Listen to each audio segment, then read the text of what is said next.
Sean Diddy Combs menjadi skandal Hollywood terbesar dalam setahun terakhir dengan berbagai gugatan pelecehan dan kekerasan seksual yang melibatkan begitu banyak korban lintas gender termasuk korban usia di bawah umur. Kasus ini tuh mulai terkuak sebenarnya sudah sejak tahun 2023 dengan pengakuan mantan pacarnya si P. Diddy ini. Namun sejak saat itu berbagai korban bermunculan dengan klaim kejadian terjadi hingga puluhan tahun silam. Siapakah P. Diddy? Sean Diddy Combs yang lebih dikenal dengan nama panggung P. Diddy atau Puff Daddy, Diddy, dan berbagai alias lainnya adalah salah satu tokoh paling ikonik dalam dunia musik hip hop dan bisnis hiburan. Dia lahir pada tanggal 4 November 1969 di Harlem, New York City. Ayahnya Melvin Combs meninggal ketika dia masih muda dan kejadian ini tuh memiliki pengaruh besar dalam hidupnya. Sejak usia muda, Diddy menunjukkan ketertarikan dalam bisnis musik dan mulai mengejar impian tersebut saat masih berkuliah di Howard University, sebuah perguruan tinggi terkemuka di Washington DC. Meskipun dia tidak pernah menyelesaikan kuliahnya, pengalaman dan koneksi yang dia dapatkan di sana tuh menjadi pondasi awal dari kesuksesannya di dunia hiburan. Karir profesional Diddy dimulai sebagai produser musik dan eksekutif di Uptown Records pada awal tahun 1990-an. Di label ini dia bekerja dengan sejumlah artis berbakat, namun karirnya di Uptown tersebut terhenti setelah dia dipecat. Namun pemecatan ini tuh justru menjadi awal dari karir cemerlangnya. Setelah meninggalkan Uptown Records, P. Diddy mendirikan Bad Boy Records pada tahun 1993, sebuah label rekaman yang akan mengubah wajah industri hip hop selamanya.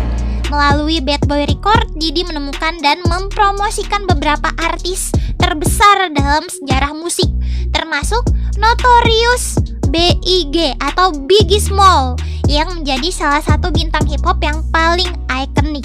Kolaborasi antara P. Diddy dan Biggie menghasilkan beberapa lagu yang sangat populer seperti More Money, More Problem, and Juicy. Bad Boy Records tidak hanya sukses berkat Biggie, tetapi juga memiliki artis-artis seperti Faith Evans, 112, dan Massey.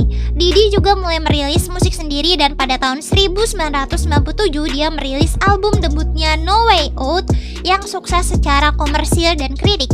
Lagu hit dari album ini, I'll Be Missing You, yang dipersembahkan untuk Biggie setelah kematiannya pada tahun 1997 dan menjadi salah satu lagu paling dikenal sepanjang masa. Seiring dengan kesuksesannya sebagai produser dan eksekutif, P. Diddy juga berhasil membangun karir sebagai rapper. Gaya musiknya yang menggabungkan lirik yang mudah diingat dan beat yang catchy membuatnya menjadi salah satu nama besar di industri musik. Selain sukses di dunia musik, P. Diddy juga membangun kerajaan bisnis yang sukses di berbagai industri. Pada tahun 1998 dia meluncurkan lini pakaian Saint John yang dengan cepat menjadi salah satu merek fashion yang paling sukses di Amerika Serikat. Pada tahun 2004 dia memenangkan CFDA atau Council of Fashion Designer of America Award untuk kategori Best Menswear Designer, sebuah penghargaan yang menegaskan kesuksesannya di dunia fashion. Diddy juga terlibat dalam berbagai bisnis lainnya, termasuk Ciroc, merek vodka premium yang menjadi salah satu produk minuman beralkohol yang paling laris di Amerika Serikat. Dia menjadi duta besar merek ini dan berperan penting dalam strategi pemasaran yang membuat Ciroc dikenal luas. Selain itu, Diddy juga memiliki saham di perusahaan lain termasuk Ripple TV, jaringan televisi musik yang dia dirikan pada tahun 2013. Kesuksesannya sebagai pengusaha menjadikan P. Diddy sebagai salah satu orang terkaya di industri musik. Kekayaannya tidak hanya berasal dari musik, tetapi juga dari investasi cerdas dan kerja keras di berbagai sektor bisnis lainnya. Selama karirnya, P. Diddy telah menerima berbagai penghargaan bergengsi termasuk beberapa Grammy Award untuk kontribusinya dalam dunia musik. Pada tahun 2020, dia menerima penghargaan Lifetime Achievement Award dari BET yang mengakui warisan dan pengaruhnya dalam industri musik. Pengaruh P. Diddy dalam budaya pop tidak hanya terbatas pada musik, dia juga dikenal sebagai tokoh yang mempopulerkan gaya hidup mewah dan glamor di kalangan artis hip hop. Gayanya yang flamboyan, pesta-pesta besar yang sering diadakan, dan kehadirannya di berbagai acara selebriti menjadikannya sosok yang sangat dikenal di dunia hiburan. Selain itu, P. Diddy juga dikenal sebagai filantropis. Dia telah menyumbangkan jutaan dolar untuk berbagai amal, termasuk yayasan pendidikan dan bantuan bagi komunitas yang kurang mampu. Di balik kesuksesannya, P. Diddy juga seringkali terlibat dalam kontroversi hubungannya dengan The Notorious B.I.G. Big serta perseteruan dengan Death Row Record, label rekaman yang menaungi Tupac Shakur, menjadi salah satu perseteruan paling terkenal dalam sejarah hip-hop. Selain itu, dia juga menghadapi beberapa tuduhan hukum termasuk dugaan keterlibatan dalam kekerasan, namun sebagian besar tuduhan tersebut tidak pernah terbukti. Tidak hanya sekali, selama berada di industri hiburan, P. Diddy memang sering terlibat kasus seperti kekerasan dan fisik, hingga puncaknya dia terjerat kasus perdagangan dan prostitusi yang juga menyeret sejumlah nama berpengaruh di industri hiburan Hollywood. Nah, sekarang kita masuk ke kronologinya. Kronologi lengkap kasus P. Diddy dari November 2023 sampai Oktober 2024.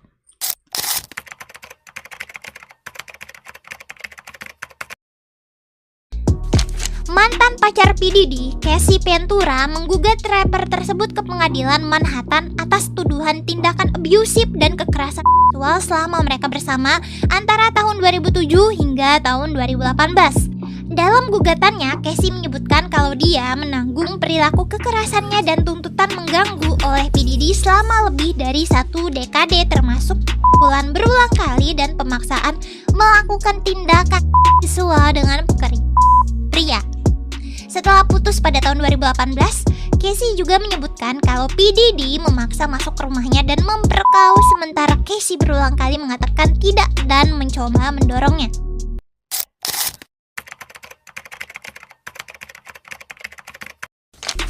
Gugatan Casey bertahan kurang dari 24 jam. Keduanya mencapai sebuah kesepakatan damai yang tidak diungkap kepada publik.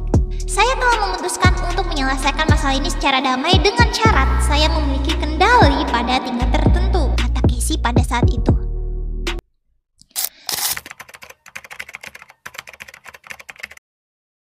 Setelah gugatan Casey, hal tersebut memicu kemunculan gugatan sejenis lainnya. Sehari sebelum The New York State Adult Survivor Act habis masa berlaku, P. Diddy dihadapkan sepasang gugatan lagi. Satu gugatan dari seorang perempuan anonimus yang berisi tentang P. Diddy yang dituding melakukan seksual dan memukulnya. Sementara itu, gugatan lainnya diajukan oleh perempuan bernama Joy Dickerson Neal. Ia menyebut P. Diddy mencekokinya dengan narkoba, melecehkannya secara seksual dirinya semasa masih kuliah pada tahun 1991 dan merekam kejadian itu lalu menyebarkannya di kalangan industri musik.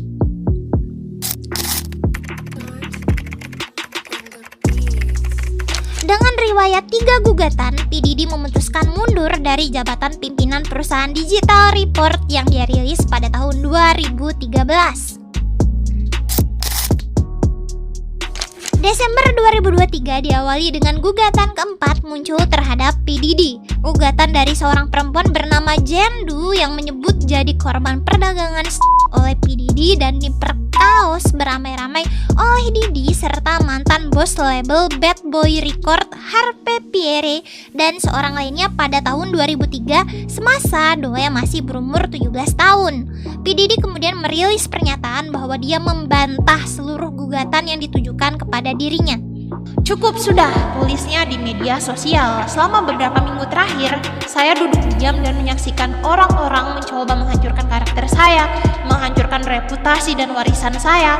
Tuduhan-tuduhan yang memuakkan telah dilontarkan terhadap saya oleh orang-orang yang mencari keuntungan instan.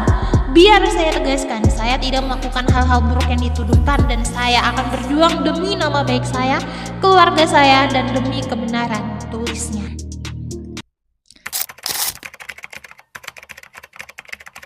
Sejumlah pengiklan memutuskan kerjasama antara mereka dengan perusahaan e-commerce milik Sandy Combs Empower Global. Hulu memutuskan membatalkan rencana membuat reality show terkait kehidupan keluarga P. Diddy yang masih dalam tahap awal pengembangan. Produser musik Rodney Lil Rod Jones Jr. yang pernah bekerja sama dengan P. Diddy ikut membuat gugatan dengan tudingan pelanggaran seksual, penyerangan, dan juga pelecehan. Pria tersebut menuding P. Diddy meraba bokongnya dan mencoba merayunya untuk terlibat dalam aksi seksual bersama P. Diddy dan seorang dari tim mereka. Lil Rod juga mengklaim kalau P. Diddy memaksanya untuk mencari pekerja dengan beberapa diantaranya diduga di bawah umur dan menyuruh mereka melakukan tindakan untuk menyenangkan P. Diddy. Rumah P. Diddy di Los Angeles dan Miami digerebek oleh petugas Department of Homeland Security Investigation New York. Penggerebekan itu berkaitan dengan investigasi perdagangan. Dan pada hari yang sama, seorang pria ditangkap di Opa-locka Airport. Pria berusia 25 tahun bernama Brandon Paul diduga adalah kurir P. Diddy, dan kemudian Paul pun ditangkap atas tuduhan kepemilikan dan juga ganja.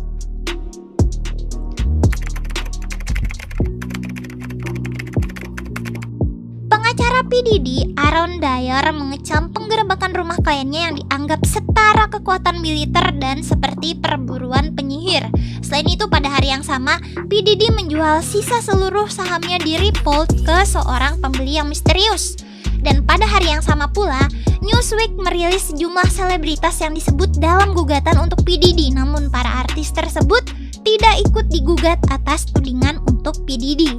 Di antara nama tersebut ada Stevie G, mantan pacar Nicki Minaj, seorang pemenang Grammy, Yung Miami, Pangeran Harry, Casey Ventura, Uskup T.D. Jakes, Georgia Mascoir, Donald Lawrence, The Clark Sister, dan Jose Crush. P. Diddy meminta juri federal untuk membatalkan gugatan Jendu pada Desember 2023 dengan dalih keterlibatan dia dan dua orang lainnya memerkosa gadis 17 tahun pada 2003 adalah salah dan mengerikan. P. Diddy juga berdalih nih kalau gugatan tersebut itu terlambat karena diajukan terlalu jauh dari dugaan kejadian yang diklaim. Penggugat tidak dapat menyebutkan hari atau waktu terjadinya insiden yang dituduhkan, tetapi secara ajaib mengingat detail-detail lainnya meskipun dia diduga dalam kondisi tidak berdaya, kata permintaan P. Diddy. CNN menayangkan video dari 2016 yang menunjukkan aksi kekerasan P. Diddy kepada Casey Ventura saat mereka menginap di hotel. Video itu jadi titik balik yang memperkuat kebenaran dugaan yang selama ini ditujukan ke P. Diddy, termasuk atas gugatan Casey yang sudah ditutup. Meski begitu, Kejaksaan LA County menyebut video itu tidak akan bisa langsung membuat P. Diddy dituntut, meski konten video tersebut sangatlah mengganggu kenyamanan. Jika tindakan yang digambarkan terjadi pada tahun 2016, sayangnya kami tidak akan dapat mengajukan tuntutan karena tindakan tersebut telah terjadi di luar rentang waktu di mana kejahatan penyerangan dapat dituntut, kata mereka. P. Diddy merilis permintaan maaf dalam sebuah video terkait insiden kekerasan yang terjadi di hotel pada tahun 2016 silam. Saya benar-benar kacau, maksud saya sudah mencapai titik terendah, namun saya tidak punya alasan. Perilaku saya di video itu tidak bisa dimaafkan. Saya bertanggung jawab penuh atas tindakan saya di video itu. Saya merasa jijik, dulu saya merasa jijik saat melakukannya, sekarang pun saya merasa jijik. Saya sangat menyesal, namun saya berkomitmen untuk menjadi pria yang lebih baik setiap hari. Saya tidak meminta pengampunan kalian, tapi saya benar-benar meminta maaf, kata P. Diddy. Crystal McKinney menuding P. Diddy melakukan pelecehan seksual berupa pemaksaan untuk rapper tersebut di kamar mandi sebuah studio di New York City pada tahun 2003. Dan dalam gugatan tersebut, McKinney mengklaim diberi alkohol dan ganja sebelum dipaksa untuk memberikan oral. Mantan model itu juga menggugat label milik P. Diddy, lini busana P. Diddy, dan Universal Music Group karena memungkinkan terjadinya penyerangan itu lantaran menempatkan P. Diddy dalam jabatan kekuasaan. Ini Ini posannya guys, dan kali ini aku akan translatein buat kalian. Jadi kira-kira isinya kayak gini. Terima kasih atas semua cinta dan dukungan dari keluarga, teman, orang asing, dan mereka yang belum pernah saya temui. Curahan cinta telah menciptakan tempat bagi diri saya yang lebih mudah untuk menetap dan merasa aman sekarang. Tetapi ini barulah permulaan. KDRT adalah masalahnya. KDRT menghancurkan saya menjadi seseorang yang tidak pernah saya duga akan menjadi seperti ini. Dengan banyak kerja keras, saya menjadi lebih baik hari ini. Tetapi saya akan selalu pulih dari masa lalu saya. Terima kasih kepada semua orang yang telah meluangkan waktu untuk menanggapi masalah ini dengan serius. Satu-satunya permintaan saya adalah agar semua orang membuka hati untuk mempercayai para korban sejak awal. Dibutuhkan banyak ketulusan untuk mengatakan kebenaran dari situasi yang membuat Anda tidak berdaya. Saya mengulurkan tangan kepada mereka yang masih hidup dalam ketakutan. Jangkaulah orang-orang Anda, jangan singkirkan mereka. Tidak seorang pun harus menanggung beban ini sendirian. Perjalanan penyembuhan ini tuh tidak pernah berakhir, tetapi dukungan ini sangat berarti bagi saya. Terima kasih, selalu cinta, Casey. P. Diddy ditangkap di Manhattan setelah didakwa oleh Dewan Juri Agung, dan salah satu pengacara P. Diddy, Mark Agnifilo, mungkin menyatakan kecewa dengan keputusan tersebut. P. Diddy sangat kooperatif dalam penyelidikan ini dan dia secara sukarela pindah ke New York minggu lalu untuk mengantisipasi tuduhan ini. Mohon tunda penilaian Anda sampai Anda memiliki semua faktanya, ujar Mark Agnifilo berdalih. Dakwaan terhadap P. Diddy terungkap sehari setelah penangkapan. Dakwaan itu berisi P. Diddy dituduh menjalankan konspirasi pemerasan yang meliputi perdagangan, kerja paksa, penyuapan, dan masih banyak lagi. Selama puluhan tahun, P. Diddy melakukan ancaman dan memaksa perempuan dan orang lain di sekitarnya untuk memenuhi hasrat seksualnya, melindungi reputasinya, dan menyembunyikan perilakunya. Untuk melakukannya, P. Diddy menggunakan karyawan, sumber daya, dan pengaruh kerajaan bisnis lintas aspek yang dipimpinnya dan dikendalikannya. Pada hari yang sama, seorang hakim federal menolak jaminan untuk melepaskan P. Diddy. P. Diddy pun terpaksa tetap berada di tahanan hingga persidangan digelar. Pihak kepolisian mengakui menemukan 1.000 botol baby oil dan 3 senapan jenis AR-15 di rumah P. Diddy di Miami dan Los Angeles saat digerebek beberapa waktu lalu. Pada atau sekitar bulan Maret 2023, selama penggeledahan di kediaman P. Diddy di Miami, Florida dan Los Angeles, California, penegak hukum menyita berbagai perlengkapan freak op, termasuk narkotika dan lebih dari 1.000 botol baby oil dan pelumas. Hal ini diberitakan pada Pexik pada hari Selasa tanggal 17 September. Freak op alias FO merupakan julukan untuk acara pesta yang digelar oleh P. Diddy. Diberitakan CNN, P. Diddy menjelaskan acara tersebut sebagai pertunjukan yang berkepanjangan dan bisa berlangsung berhari-hari. Pada hari yang sama, pengajuan jaminan bebas P. Diddy ditolak oleh pengadilan. Hakim menolak pembebasan dengan jaminan karena menilai P. Diddy berbahaya dan berisiko melarikan diri.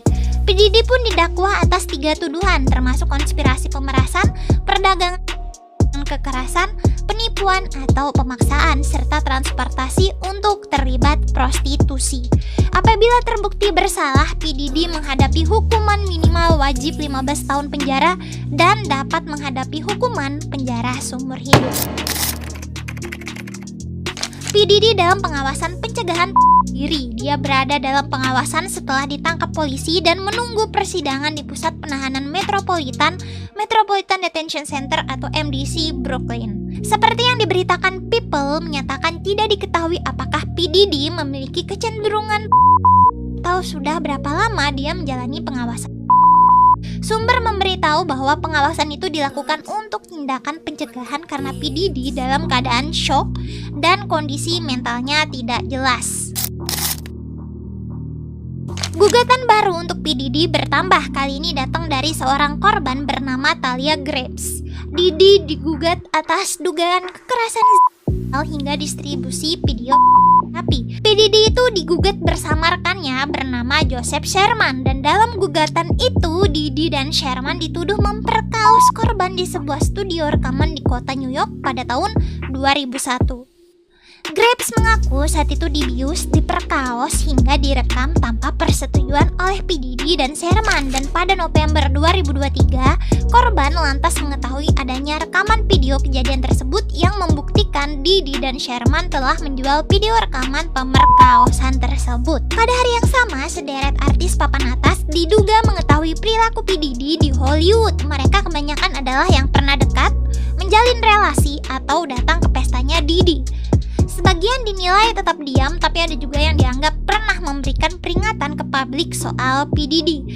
Di antara nama-nama tersebut adalah Leonardo DiCaprio, Jay-Z, Beyonce, Ashton Kutcher, Paris Hilton, Howard Stern, Russell Brand, Mariah Carey, Jennifer Lopez, Russell Simon, Usher, Megan Fox, Justin Bieber, dan Kanye West. Seorang pekerja komersial laki-laki atau gigolo memberikan kesaksian kepada polisi federal bahwa dirinya pernah direkrut untuk salah satu acara pesta liarnya P. Diddy.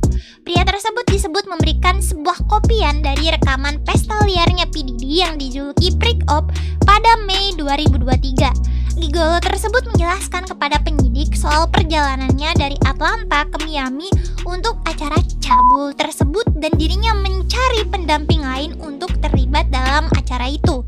Sumber dalam polisi menyatakan gigolo tersebut menyebut acara Freak Op yang melibatkan Diddy, seorang gigolo dan seorang PSK perempuan.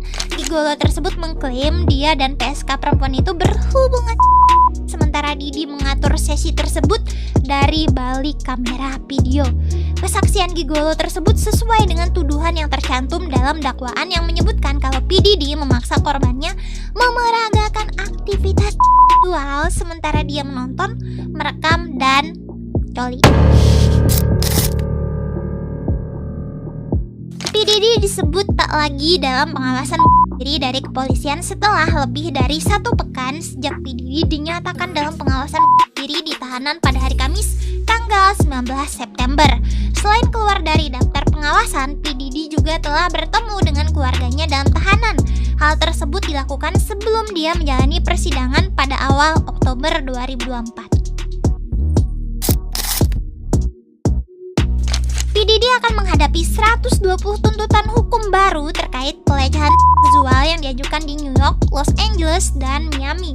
Hal ini diajukan sekelompok pengacara usai mendapatkan banyak laporan dari terduga korban dan tengah menunggu pengajuan resmi.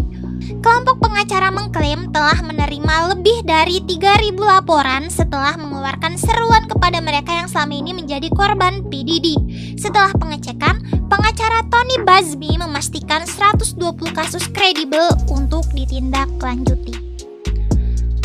Gugatan hukum tersebut akan menyebutkan sejumlah terdakwa bersama termasuk rekan, anggota keluarga, label rekaman, dan tempat acara.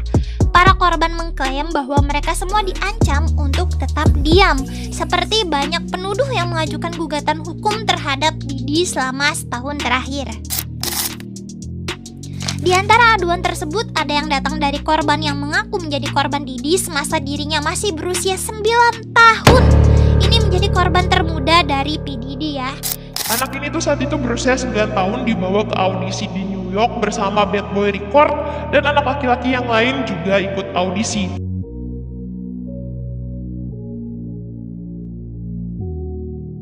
Semua anak itu mengejar mimpi berkarir di TV atau musik dengan iming-iming janji, aku akan menjadikanmu bintang. Anak ini diduga ditekan secara seksual oleh Diddy dan beberapa orang lain di studio dengan janji kepada kedua orang tuanya dan dirinya sendiri untuk mendapatkan kontrak rekaman. Buzbee juga menyebutkan kalau P. Diddy disebutkan mencekoki korbannya dengan narkoba jenis obat bius kuda sebelum kemudian melakukan pelecehan seksual saat mereka tidak sadarkan diri. Pengacara P. Diddy, Erica Wolf, mengatakan kalau kliennya tidak dapat menanggapi setiap tuduhan yang tidak berdasar. Mereka juga membantah semua tuduhan pelecehan yang ditujukan ke P. Diddy tersebut. Berdasarkan pemberitahuan berkas pengadilan, sidang kasus P. Diddy diketahui akan digelar pada 9 Oktober. Kasus ini akan mulai ditangani Hakim Arun Subramanian. Subramanian menghabiskan sebagian besar karirnya sebagai litigator perdata untuk sengketa yang rumit di firma hukum Sussman Godfrey. Dia juga menjadi juru tulis hukum Hakim Agung Ruth Bader Ginsburg sebelum gabung firma hukum tersebut.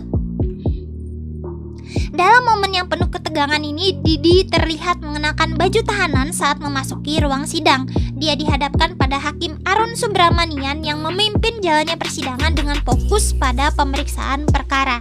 Kehadiran P. Didi di ruang sidang menandakan bahwa proses hukum terhadapnya telah dimulai dan ini merupakan langkah awal yang sangat penting dalam kasus ini. Setelah sidang perdana, hakim menetapkan bahwa sidang selanjutnya akan berlangsung pada 5 Mei 2025. Penetapan tanggal ini menandakan bahwa proses hukum akan terus berlangsung dalam jangka waktu yang cukup lama.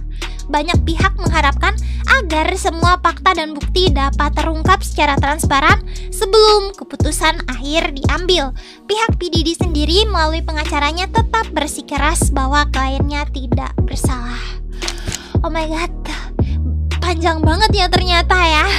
Wow, jadi kita tunggu aja nanti guys sidangnya di tanggal 5 Mei 2025 tahun depan, yang mana kemungkinan kasus ini akan berjalan sangat alot sekali, tapi kita tunggu saja untuk perkembangannya ya. Sampai ketemu di kasus selanjutnya. Bye bye.